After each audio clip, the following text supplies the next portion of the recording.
Welcome to the deep dive. We're your shortcut to understanding some of the most fascinating breakthroughs in science. And today we're plunging into a real cosmic puzzle, something that's kind of shaking things up.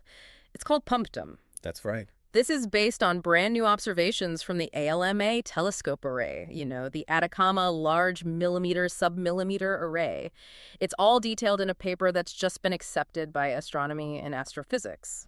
And what's really got astronomers buzzing is that punctum isn't just, another faint signal. It's deeply baffling. We found it in a nearby galaxy, NGC 4945, and honestly, it doesn't match anything we've seen before. It really makes you wonder what's going on out there. Okay, so let's unpack this a bit for everyone listening, especially our intellectually curious audience. What is punctum, fundamentally, and where did we spot it? Right. So punctum was found deep in the core of NGC 4945. Now, this galaxy itself is pretty interesting. It's what we call a starburst Seyfert 2. That means it's cranking out stars like crazy and has a super energetic, supermassive black hole hidden at its center. And it's relatively close by, cosmically speaking, about 11 to 13 million light years away. And the name, punctum. Yeah, punctum. It's Latin for point or dot. Yeah. It got that name because it's unbelievably compact. Even with ALMA's amazing resolution, we can't resolve it. It just looks like a point. That tells us it has to be smaller than about 2 parsecs across, which is tiny on a galactic scale, really tiny for something emitting detectable energy. And that's where it starts getting really wild, isn't it? When I was reading the paper, the polarization just jumped out. Exactly. It has this incredibly high linear polarization. What's the figure? Yeah. 50%, plus or minus 14%. And Millimeter wavelengths. Yes, a remarkable 50% and 14%. Which, for listeners, means the light waves coming from it are, like, super organized, mostly oscillating in one direction. And you said most other things in that galaxy show basically no polarization. Pretty much zero, yes. That strong, highly ordered polarization is a huge clue. It almost certainly tells us the emission is non-thermal synchrotron radiation. Basically, you've got electrons spiraling incredibly fast in a very, very uniform magnetic field. Okay, so a powerful, organized magnetic field. Right. And here's the other strange part. It's faint if you just measure its total brightness, only about 0.1 millijanskys. But when you calculate the actual energy it's putting out, the luminosity, it's huge for something so small. Around 2 times 10 to the 35 ergs per second just in the millimeter band.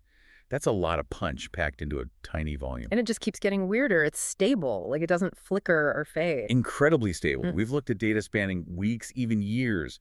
No significant variability. And invisible everywhere else. No X-rays, no radio signal that matches, no infrared, no optical. That's correct. We have upper limits from Chandra X-ray data from the ATCA radio telescope.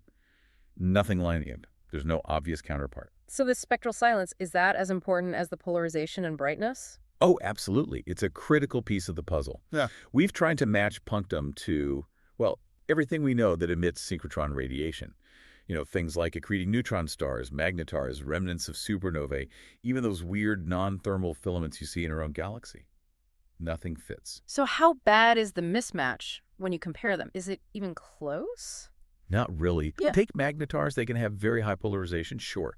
But punctum is, get this, 10,000 to 100,000 times brighter in the millimeter range than a typical magnetar. Wow. Okay. And then look at something bright like the Crab Nebula, a famous supernova remnant. It can be as luminous, yeah, but its millimeter polarization is much lower, maybe 7 or 8%, not 50. Right.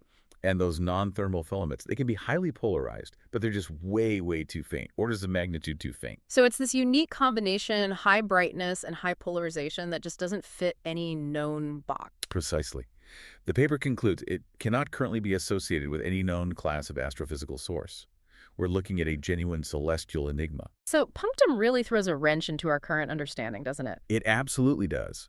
It suggests we're either seeing some known type of object pushed to an unbelievable extreme we've never imagined, or, maybe more excitingly, it's something entirely new, a whole new category of cosmic object we didn't even know could exist. It really makes you think about how complete our picture of the universe actually is. What fundamental ideas might this be challenging? It really underscores how much is still out there, unknown. Exactly. And that's why the next steps are so important. We need deeper observations, especially looking closely at its polarization across different wavelengths. ALMA will be key, and maybe even the James Webb Space Telescope could give us some clues if we can find any faint infrared signature. It's a fascinating hunt. It leaves you wondering, doesn't it? What other completely unexpected cosmic wonders are just waiting out there in the dark, beyond what we currently know?